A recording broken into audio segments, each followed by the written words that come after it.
freedom just begun, living large under the sun. Hi, and welcome to the Consulting Edge Podcast brought to you by SmartMAI. I'm Dan Mulberry, your host, and today we're going to be talking about business meeting humanity, aligning people for sustainable growth. When a business struggles to grow, leadership often looks at the typical pillars: strategy, technology, people, processes. Those elements are certainly important and matter a lot. But a well-designed strategy can fail when the people responsible for executing it are not aligned. Trust breaks down, important information stops moving, leaders send conflicting messages, departments protect themselves rather than collaborating, and the organization may continue to appear functional while performance quietly deteriorates underneath the surface. So our guest today helps organizations address that human side of the business performance. We have Dr. Marc Reynolds, the founder and president of Dr. Marc Consulting and founder of Voice Consulting. For more than 2 decades, Marc has worked with executives and organizations on leadership development, executive presence, communication, team performance, culture, sales, and organizational alignment. In addition, his academic work includes leadership studies, motivational psychology, and presentation. And his consulting approach brings together research on human behavior with the practical demands of leading a business. Marc, welcome. We're excited to have you today. Thank you so much. We're so happy to be here, Dan. Well, listen, your background includes all those things I just described in leadership development, motivational psychology, but you also have a background in music and directing operatic performances. How do those different disciplines eventually come together for your consulting work? Sure. Surprisingly enough, they organically go together. If you think of the things that would go into trying to develop a believable character, on stage, you have to understand their motivations deeply, especially in opera, right? It's a very unnatural performance style. We don't go around every day singing these things, or usually the topics are not everyday topics either. So to make it believable, you have to really dive deep into what makes someone human, what makes them work. And at the same time, if I'm directing an opera, and by directing, we mean the things you're looking at, stage movement, costumes, lights, sets, that type of stuff. Sometimes people confuse that with conducting. There is a lot of effort into getting teams to work together quickly, efficiently, while staying creative at the same time and managing a wide variety of egos and backgrounds. And you don't have the option really to change the product delivery date. And you have a large number of people coming at a very specific moment to get a very specific result. They have to see it right then in the moment.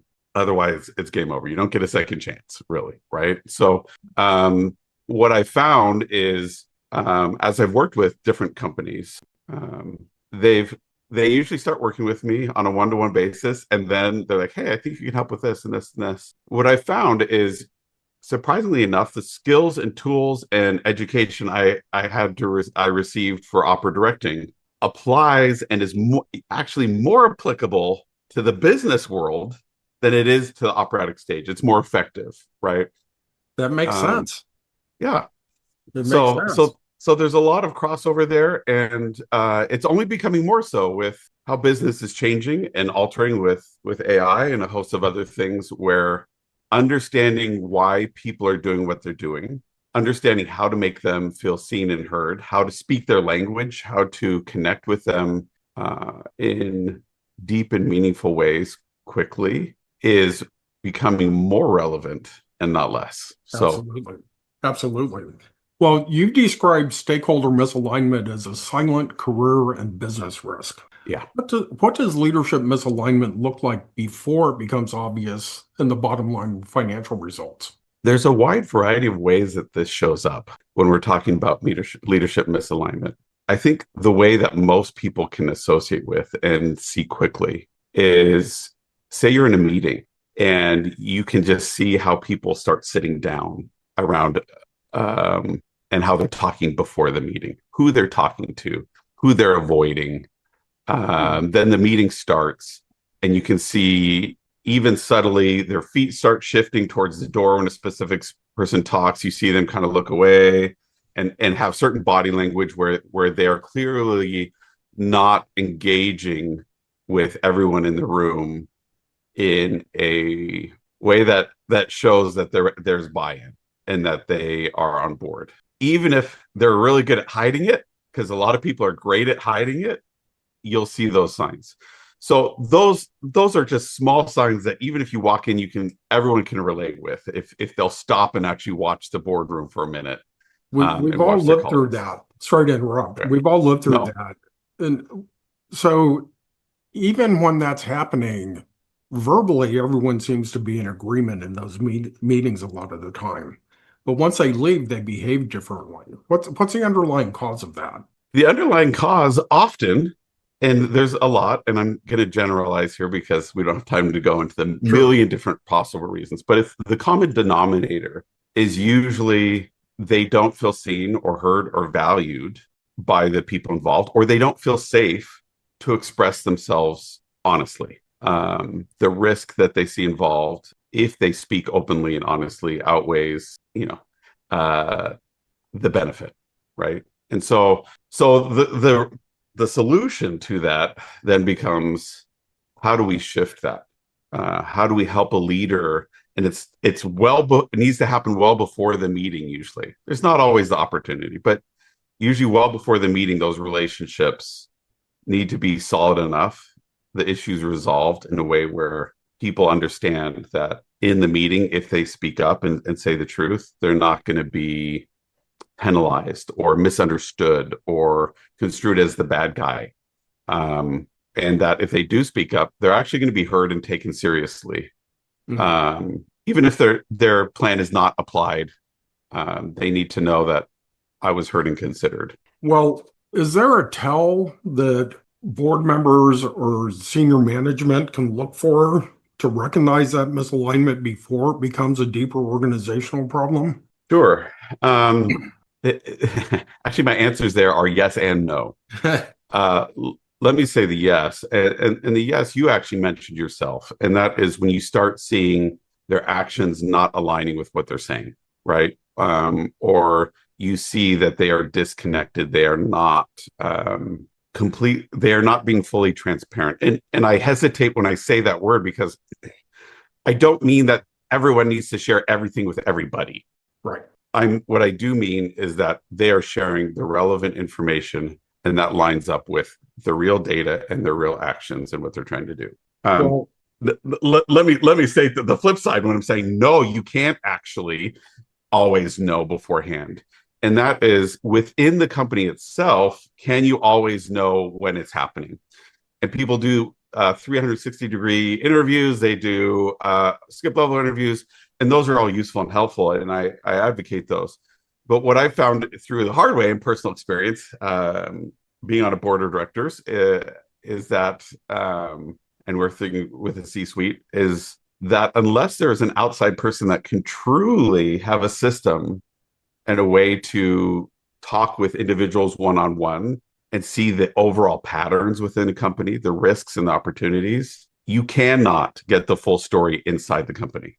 No matter how good you are, no matter how transparent or safe you think the system is, the psychology is such that if you have any kind of say over their job or relationship with people who do, which theoretically is everyone in the company, they're never going to tell you the full picture. They're going to always edit it to protect themselves. And that's not a sign of lack of courage or otherwise. That's just human psychology and self-preservation. And it's not even a conscious decision. It's just how it works. So that's where I would say, to companies, if you don't have someone that's doing outside, I call what we do is outside third-party skip level interviews. We go through and deliver those patterns. Then the reality is you're probably going to get blindsided in not too long. Makes sense. Well, it's interesting. Everything that you're speaking about really kind of sets up your growth alignment model, which has three core pillars. The first of which is trust development. and then clear communication and cultural alignment. Let's start with trust. Yeah. First of all, why must trust come before communication and cultural alignment? Why is that the first pillar? I mean, if you talk about any relationship without trust, nothing else is as effective. Can you build systems that are efficient and not efficient, are effective and work without trust? Yeah, it may be. I mean, you can build systems of punishment and reward and motivation, and there are systems that do it and they succeed. Usually that costs a lot of human churn, and we lose a lot of employees and get a lot of employees. Usually the employee satisfaction isn't as good. Often their how effective they are in the workplace goes way down. So the short version is that's not a workplace that I would advocate for. Sure. And I think we can all agree that when there's trust in a relationship, the multiplier in effectiveness and job satisfaction and growth multiplies exponentially. And so that's why it's the first, because without that, it doesn't matter how good a communicator you are if they don't believe what you're saying. Doesn't matter how many cultural issues you put in if they don't believe you actually mean it and you're actually going to support it and value it. Well, the second pillar is clear communications. Yeah.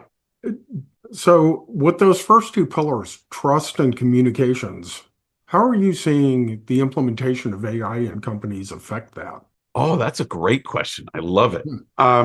With AI being so new, how companies are employing that tool to enhance communication and trust very widely, right? There is not like a standard of use, right?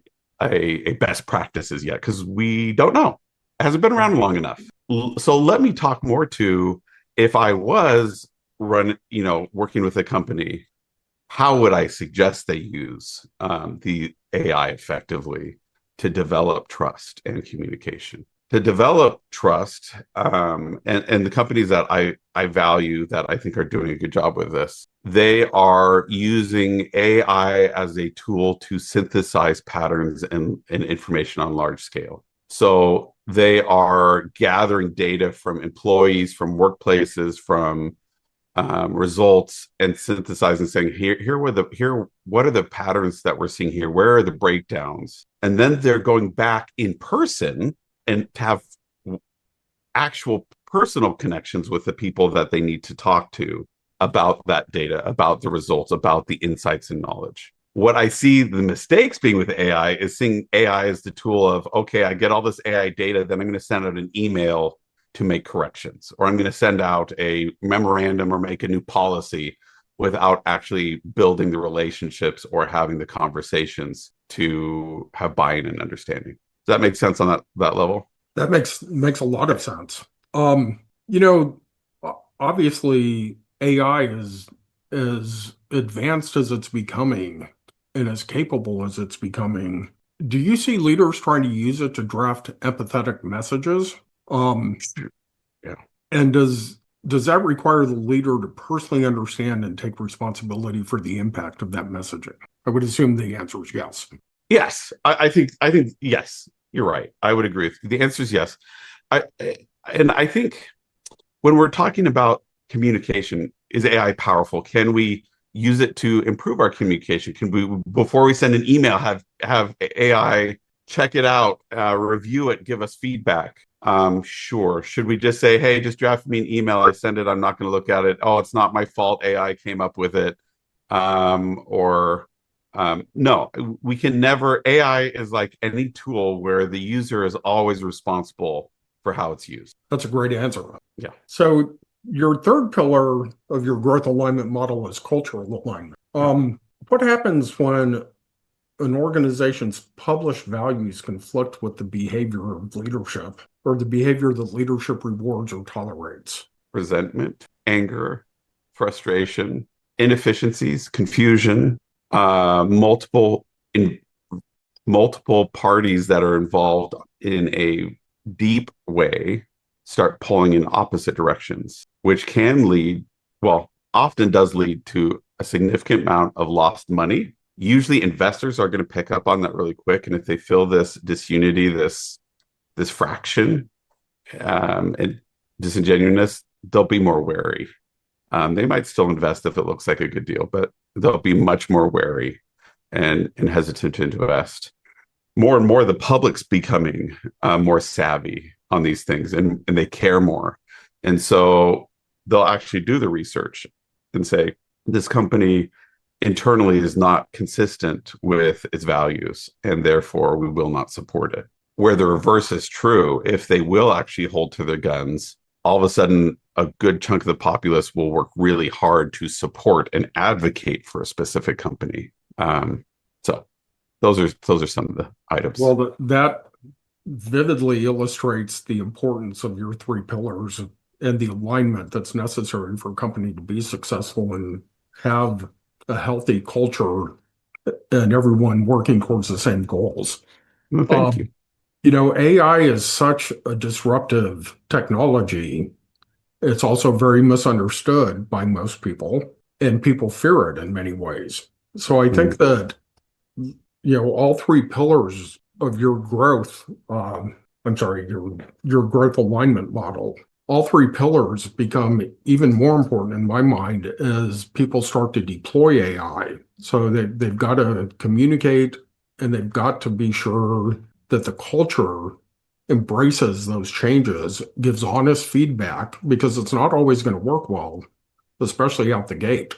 These things, Right. they're incremental. You have to make changes over time to optimize the use of them. How should leaders talk about AI adoption, given that when employees hear that, they start to fear jobs? So given what an impact AI adoption has and these natural fears that people have, how should leaders talk about that AI adoption, and how should they communicate to ensure that they're not negatively impacting their culture or the trust that their employees have in them? Sure. So I think there's one principle that should be openly talked about and shared among executives and then with their companies that will ease a lot of the tension first. And then there's some other thoughts there as well. So the first piece of understanding that I think should be openly talked about is that, again, AI is a tool and it will replace some of what humans have been doing.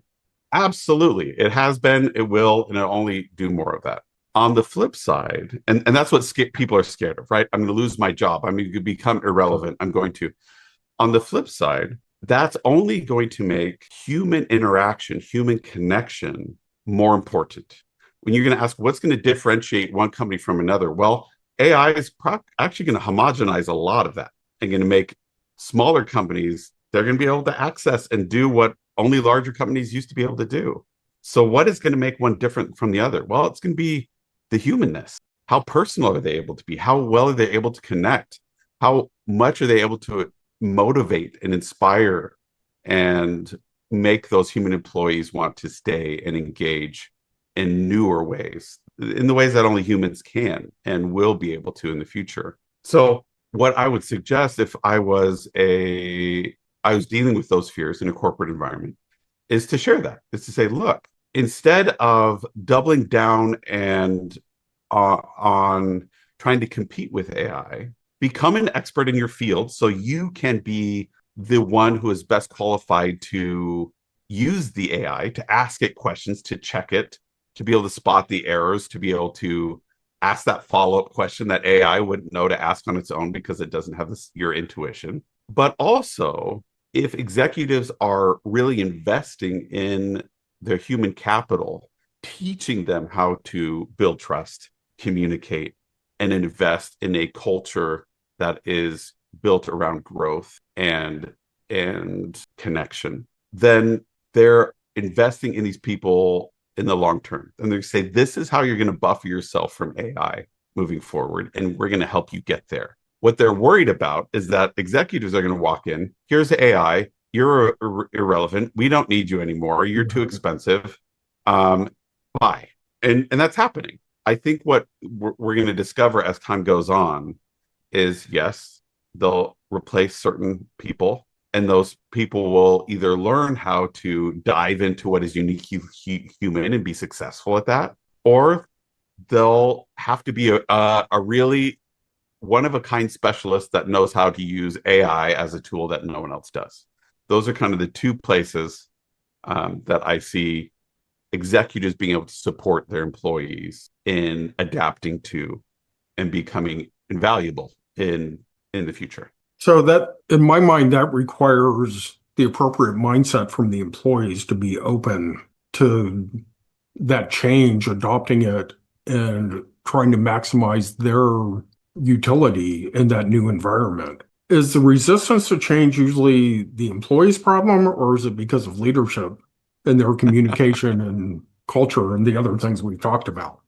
Oh, that's a kind of loaded question. And the answer is yes, obviously.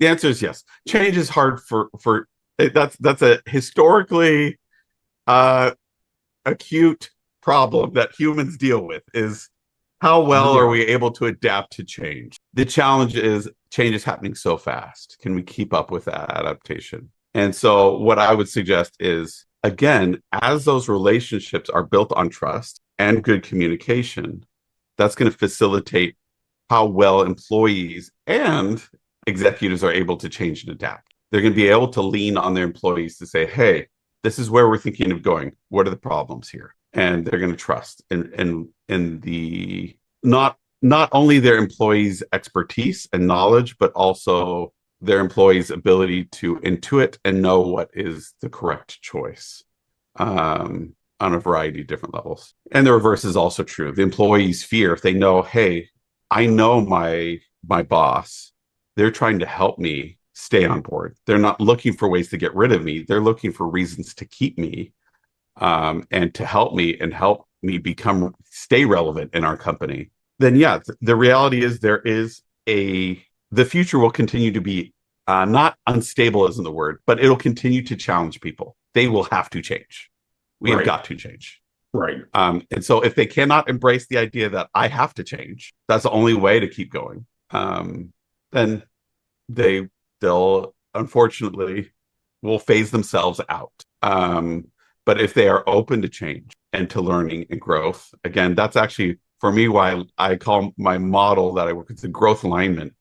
It has the dual meaning of, yes, it is all around building a business's growth, but that growth is centered in individual growth of each person involved in that business. That's a great concept.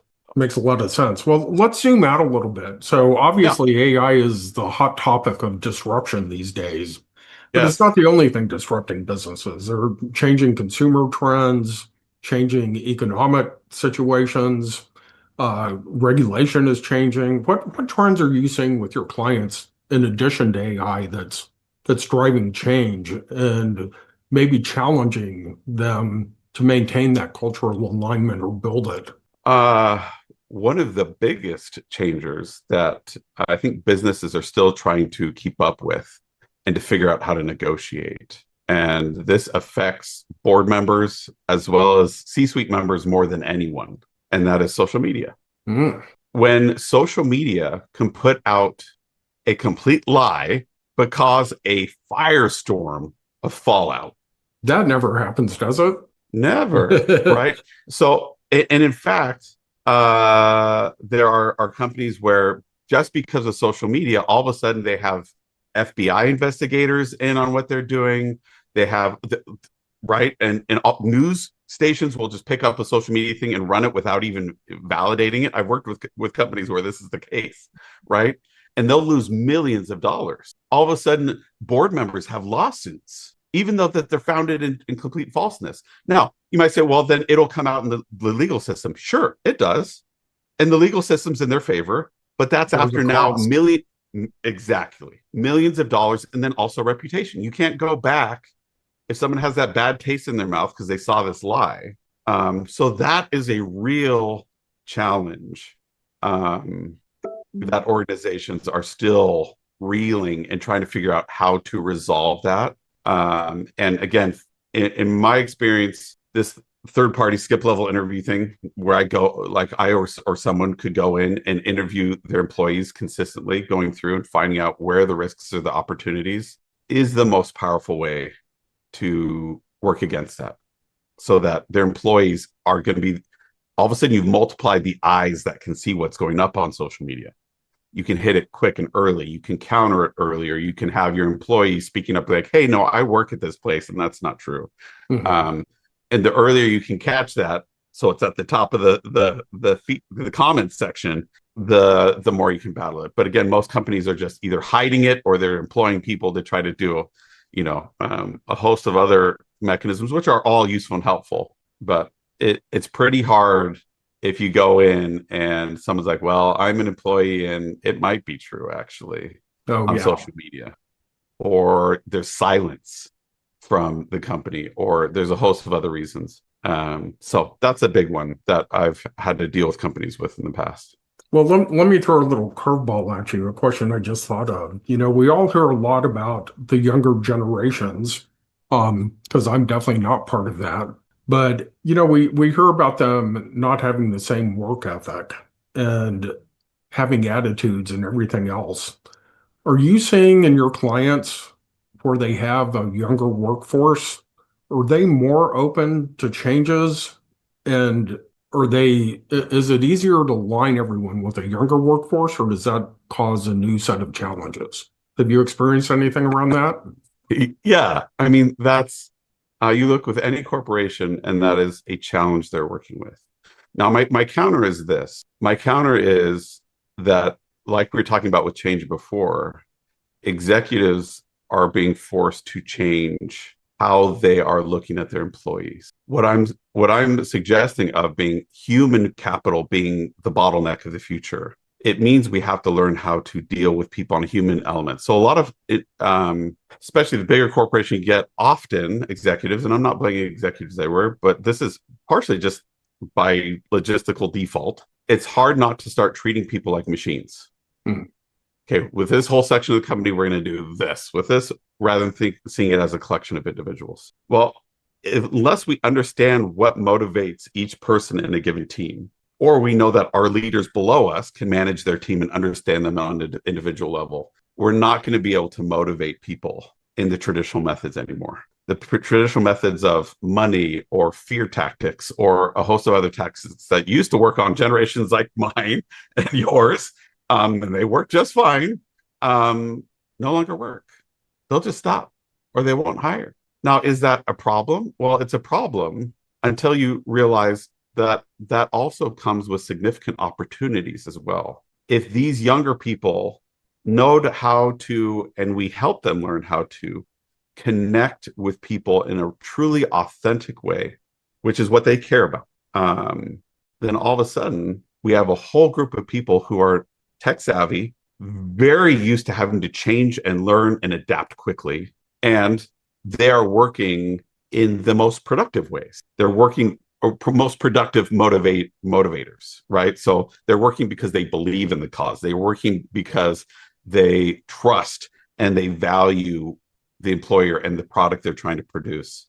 And all of a sudden, that changes them from a liability to a tremendous asset that us older people are going to have to try to keep up with. Absolutely. But it's a very different environment than executives have known how to deal with in the past. Right. And it's going to take some additional mentoring, guidance, and skill training that has traditionally not been a part of the workplace. So, Mark, closing question on the subject here. Yeah, so a closing question here on the subjects we've been talking about today. Imagine a CEO is listening. Yeah.